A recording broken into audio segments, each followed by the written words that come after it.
We begin with the mass shooting crisis in America, growing more urgent and deadly by the day and by the hour.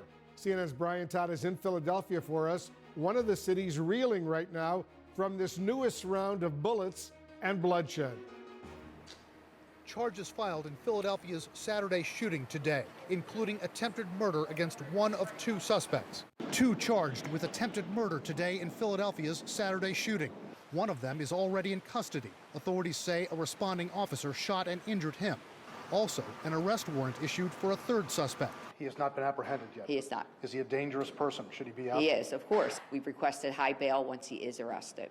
Authorities say a physical altercation escalated into a shootout Saturday, with bullets flying into the crowd in an entertainment district. When police responded, they observed several civilians suffering from gunshot wounds lying on the sidewalk and in the street.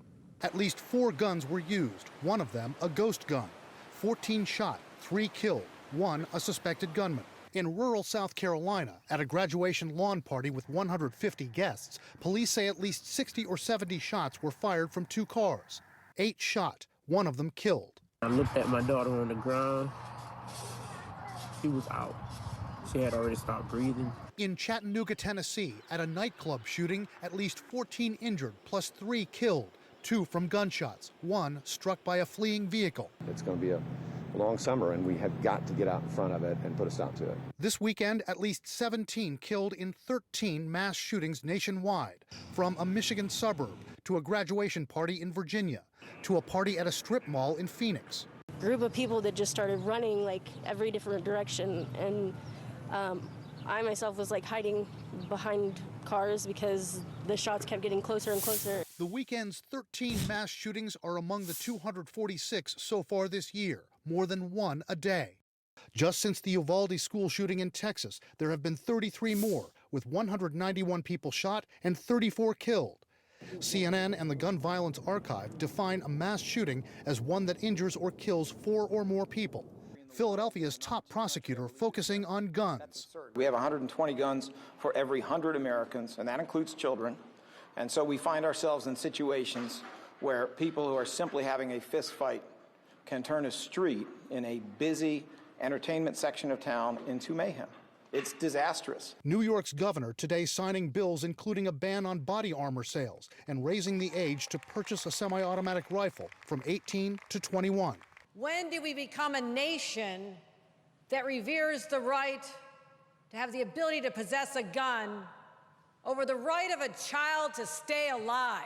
When did that happen? But in Washington, far less agreement on what to do. The mood in Philadelphia and elsewhere tonight? I don't want to feel like I can't get home from work safe.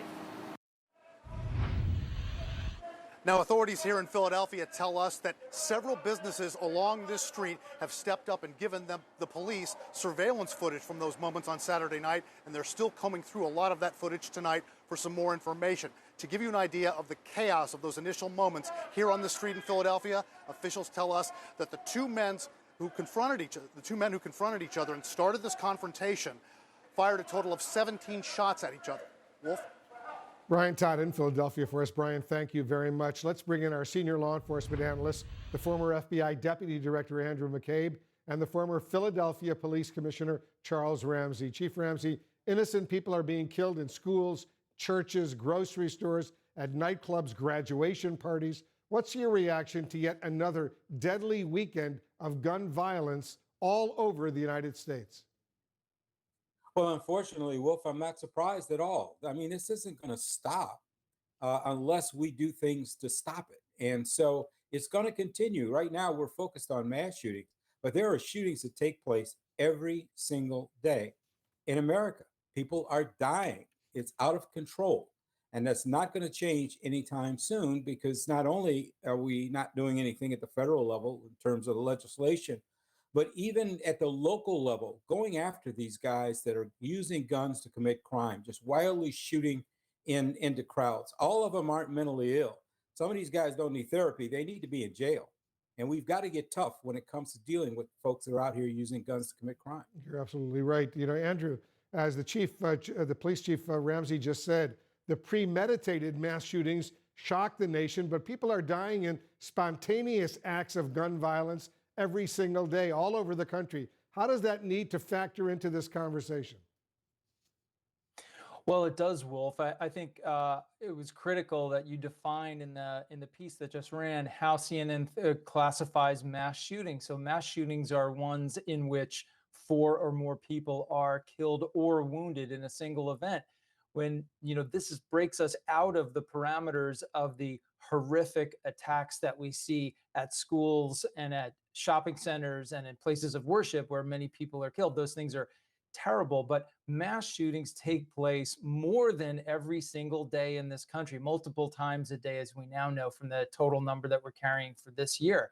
And as the chief mentioned, this is not going to slow down. We are into the summer months now. This is the high season for gun violence on the streets. People are back outside late at night, consuming alcohol at parties. This is where frustrations and fights erupt between adversarial factions.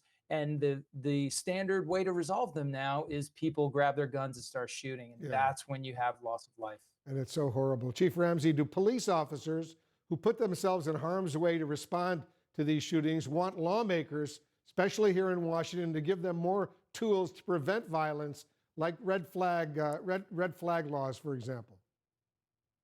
Well, there's no question about that. I mean, universal background checks, red flag laws. I mean, anything they can do legislatively that'll keep guns out of the hands of people that should not have them. That's really the goal, is to keep guns out of the hands of people that should not have them. And also some safety issues, because we also go to scenes where young children are accidentally shot because they find a firearm and they shoot a sibling.